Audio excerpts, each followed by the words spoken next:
Assalamualaikum para pecinta manhwa, tanpa basa-basi lagi Mimin akan langsung saja melanjutkan cerita sang pembantu pahlawan yang menjadi tuan muda tak terkendali dalam klan Dark Magic. Pada cerita sebelumnya ditutup dengan kepala pelayan yang melaporkan terkait masalah yang dibuat tuan mudanya. Dikarenakan putranya sudah terlalu melewati batas, maka kepala klan mengaktifkan otoritas penghakiman padanya. Dengan ini maka Christian dibawa ke ruangan pengadilan untuk menyelidiki serta mempertanggungjawabkan perbuatannya. Hanya saja Christian tidak menunjukkan rasa gelisah maupun semacamnya, bahkan dia tanpa ragu menyebut dirinya tidak bersalah. Ayahnya yang mendengar pembelaan tak berdasar itu makin marah dan mencoba berbohong akan membuat hukumannya lebih berat. Insiden ini bukan sekedar tuduhan, melainkan terdapat saksi yang melihatnya, bahkan dia melukai mereka. Kemudian Christian meminta seseorang untuk masuk ke ruangan sambil menanyakan apakah pelayan yang dianggap mati itu adalah gadis di belakangnya. Gadis ini pun mengungkapkan jika tuan muda pertama membawanya pulang setelah dirinya terbangun, bahkan memberinya uang biaya sewa atas pelayanannya.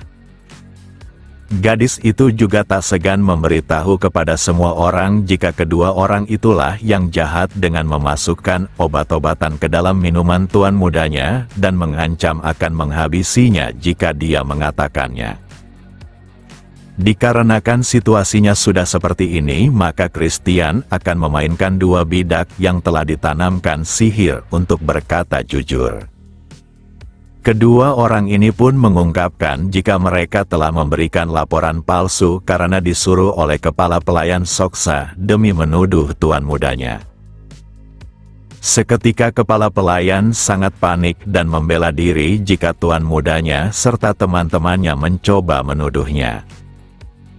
Dia pun mengatakan jika candaan tuan muda sudah kelewatan, tapi Christian sudah menduga reaksi itu. Sebagai seorang korban dalam kasus ini, maka dia meminta sesuatu kepada ayahnya. Dia ingin bertindak sebagai perwakilan menggantikan ayahnya untuk menanyai kepala pelayan. Ayahnya tak mengetahui akan apa yang direncanakan putranya, tapi dia akan memberinya kesempatan. Dia menyerahkan otoritasnya saat ini dan menjadikan kepala pelayan sebagai tersangka, tapi Christian tidak boleh bertindak seenaknya tanpa bukti, dan jika dia melanggarnya maka otoritas tersebut akan terhapus. Christian takkan mengecewakan ayahnya dan akan menyelesaikan masalah ini dengan cepat. Sebagai perwakilan pemimpin agung Kekaisaran Dark Magic, sekaligus anggota klan Dark Magic yang menguasai wilayah timur, maka dia akan menanyai tersangka. Sebelum memulainya, dia meminta kepala pelayan untuk bersumpah untuk menjawab semuanya dengan kejujuran. Tanpa ragu kepala pelayan mengatakan sumpahnya, bahkan saat tuan mudanya bertanya sekali lagi maka dia tetap mengatakan sumpah atas kejujurannya. Setelah selesai mengatakannya, tiba-tiba saja Soksa merasakan ada sesuatu yang salah dengan dirinya. Semua bangsawan yang menyaksikan penghakiman ini mengetahui jika aura itu adalah segel pengikat. Mereka kebingungan bagaimana bisa bocah ingusan menggunakan Dark Magic 4 bintang, padahal dia belum mencapai level tersebut. Segel pengikat yang digunakan oleh Christian merupakan hasil modifikasi agar bisa digunakan walau levelnya masih rendah, namun mantra itu punya syarat tambahan di mana target harus bersumpah sebanyak 2 kali. Di sana Soksa mulai gemetar dan menanyakan apa yang sudah tuan mudanya lakukan. Dikarenakan kepala pelayan di depannya sudah bersumpah, maka Christian menanyakan kenapa dia mempekerjakan 2 orang itu untuk mengotori namanya. Saat Soksa mencoba berbohong, maka sihir segel pengikat itu akan bereaksi, bahkan memberinya rasa sakit yang luar biasa. Lalu dia pun mengucapkan kejujurannya karena tak tahan lagi di mana dirinya menerima sebuah perintah. Orang itu mengetahui korupsi yang dilakukannya hingga mengancamnya dan disuruh untuk menghancurkan tuan mudanya dimulai saat dia masih kecil. Kejujuran itu membuat Christian tersenyum karena dia sudah mengetahui soal penggelapan dana yang dilakukannya sejak dahulu, namun dia harus mengatakan siapa yang menyuruhnya. Lalu Christian meninggalkan aula penghakiman dan menghampiri Soksa yang berusaha untuk menyembunyikan sesuatu. Dia terus memberikan rasa sakit berlebih kepada kepala pelayannya agar dia mengakui semuanya di hadapan semua orang. Soksa pun mengatakan sesuatu yang tak seharusnya dia ungkapkan, di mana orang yang menyuruhnya selama ini adalah Tuan Muda Eskid. Situasi pun menjadi gempar saat Soksa menyebut nama putra kedua dari klan Dark Magic yang merupakan keluarga utama. Setelah mengatakannya, Soksa harus melarikan diri sejauh mungkin karena Tuan Muda kedua pasti akan menghabisinya.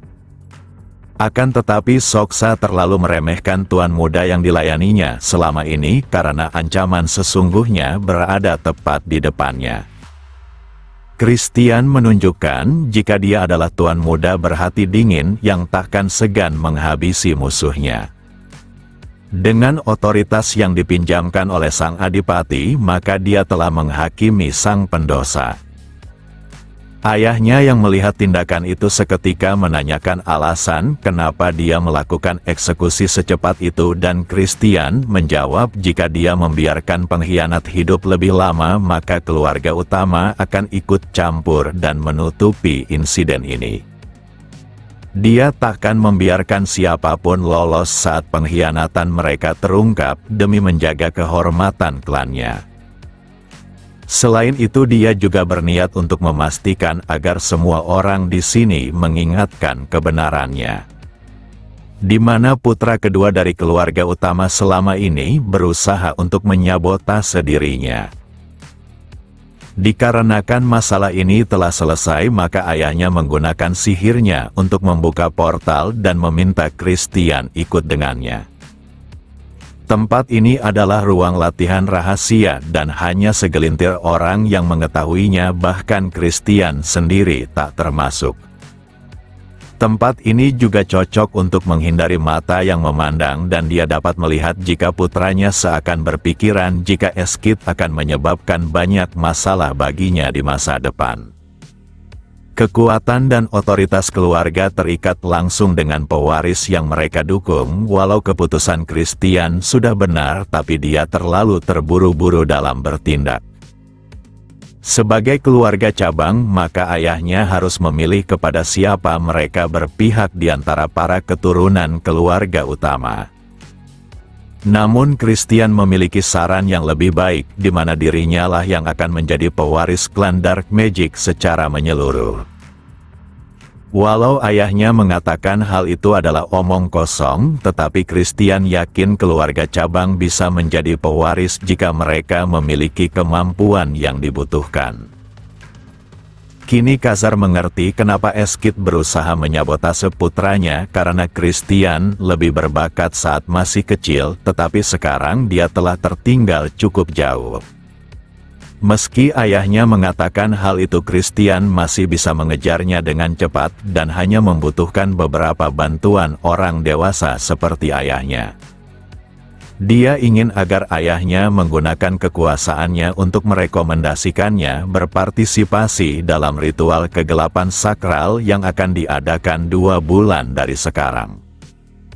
Hanya saja ayahnya tidak bisa melakukannya karena syarat untuk berpartisipasi di mana para tuan muda harus mencapai level 2 bintang, tapi Christian sangat percaya diri sekaligus memastikan dia bisa mencapai level tersebut dalam 2 bulan. Maka dari itu dia memohon agar ayahnya tidak meragukannya, karena semua bisa terjadi disebabkan dia adalah sang jenius tak terkalahkan.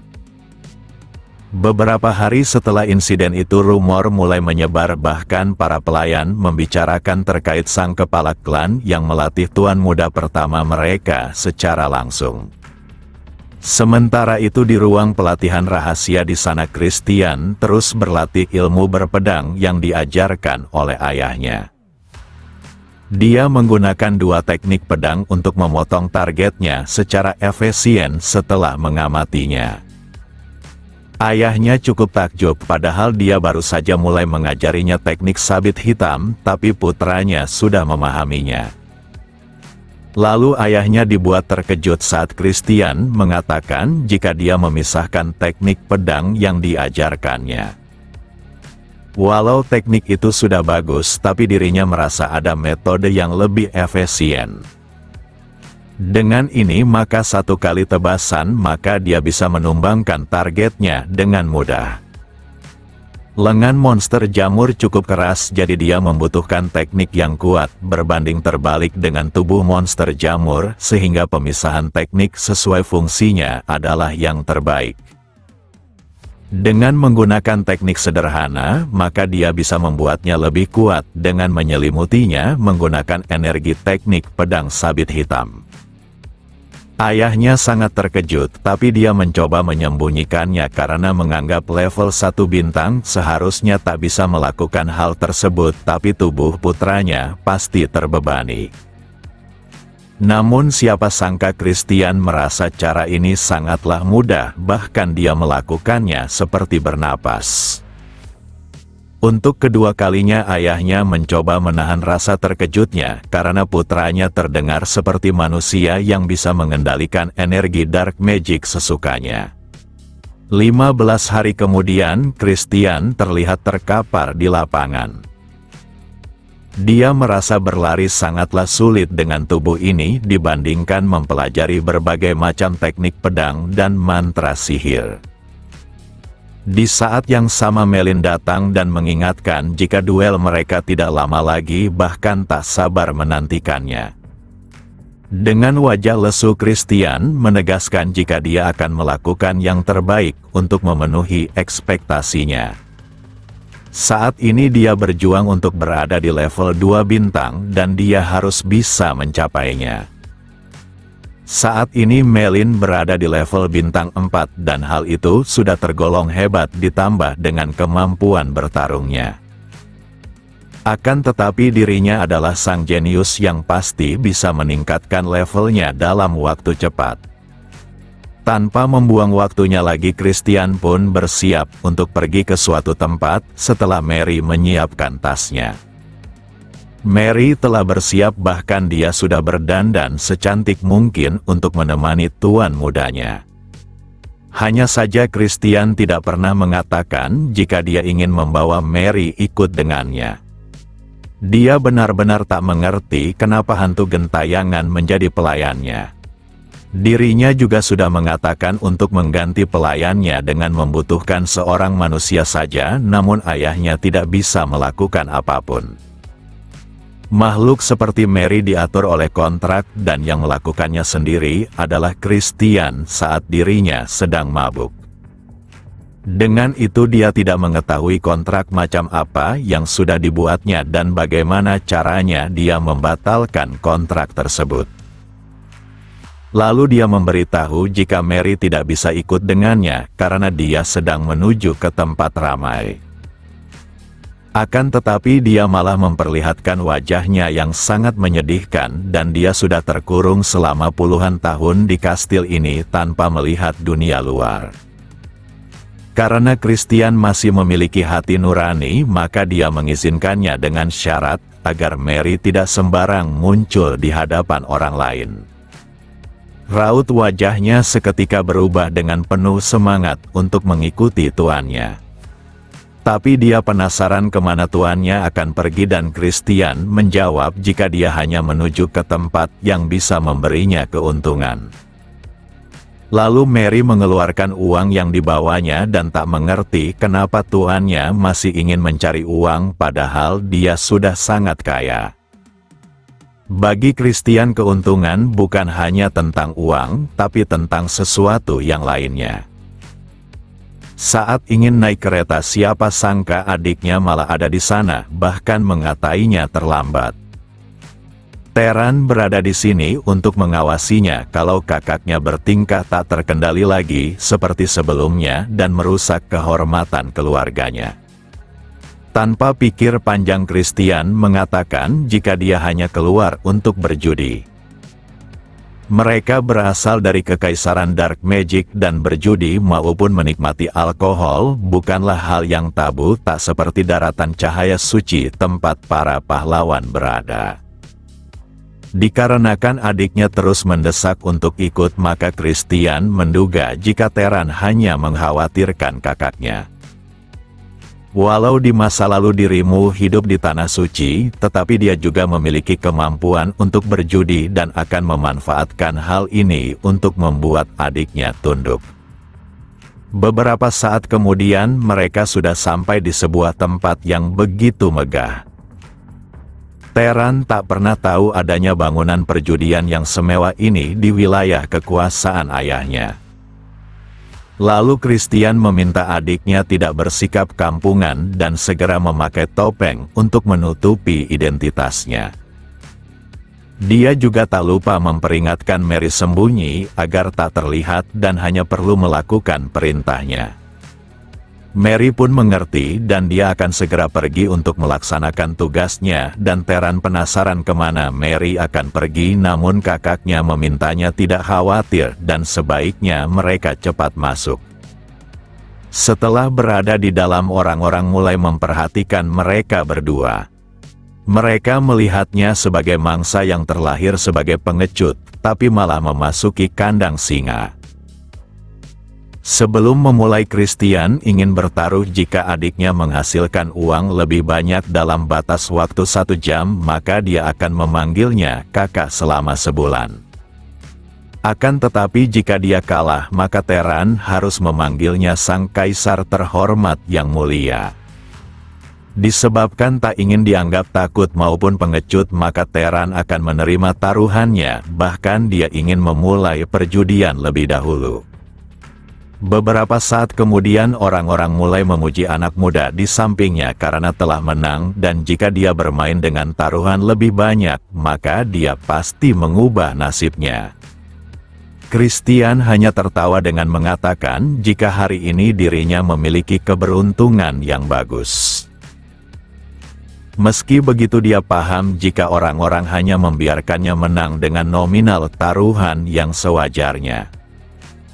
Semua itu untuk membangun kepercayaan diri untuk bertaruh lebih banyak, dan momen itulah mereka mengincar mangsanya hingga tak tersisa.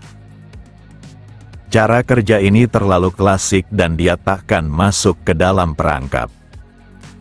Hanya saja hal itu tidak berlaku bagi pemula seperti Teran, di mana dia sudah mulai kehilangan uangnya.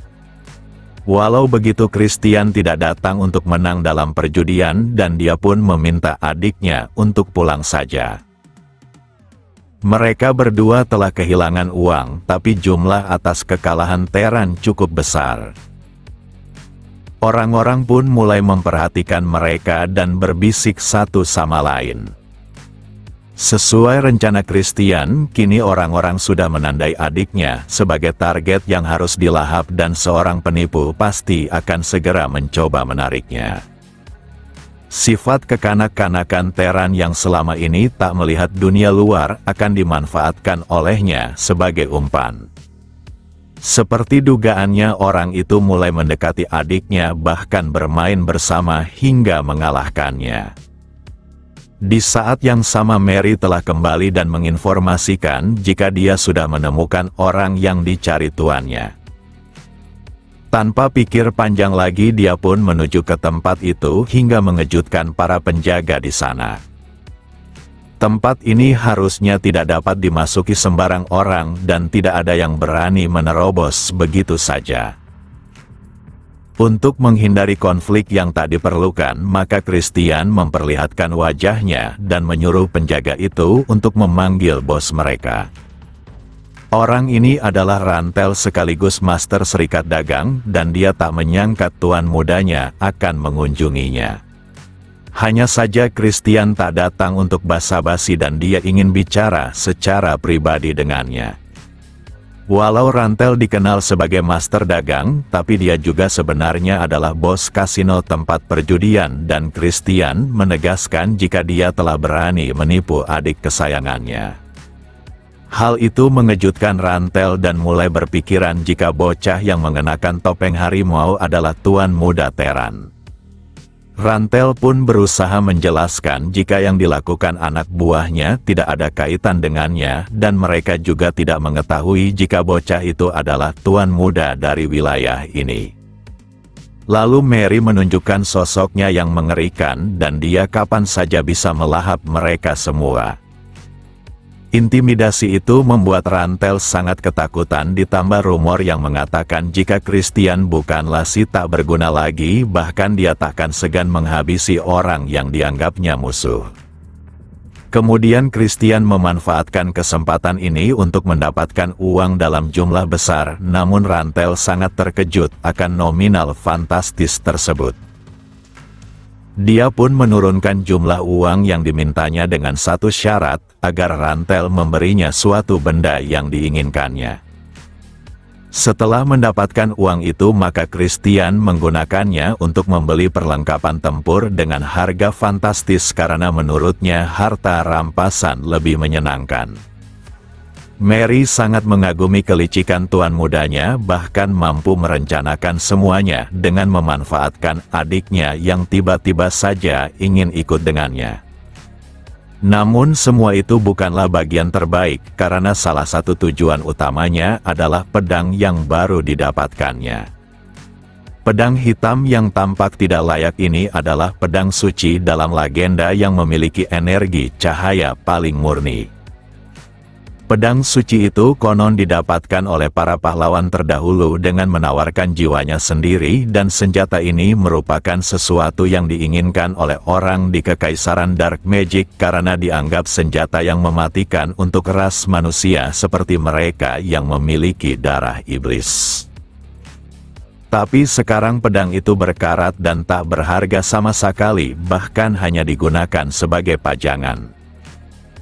Lalu Christian menyuruh Mary untuk diam sambil memberinya hadiah karena pedang itu adalah bagian dari rencananya, bahkan tak ada orang yang bisa menggunakannya di Kekaisaran Kegelapan ini. Dia juga berharap agar Mary secepatnya memperoleh ketenangan dengan melepaskan semua penyesalannya semasa dia hidup. Mary sangat tersentuh karena selama ini dirinya belum pernah mendapatkan sebuah hadiah. Dia berjanji untuk melayani tuan mudanya apapun yang terjadi hingga dirinya lenyap dari dunia ini. Saat melangkah cukup jauh, Christian serasa melupakan sesuatu. Yang benar saja yang dilupakannya adalah adik tersayangnya yang hanya memiliki satu koin lagi.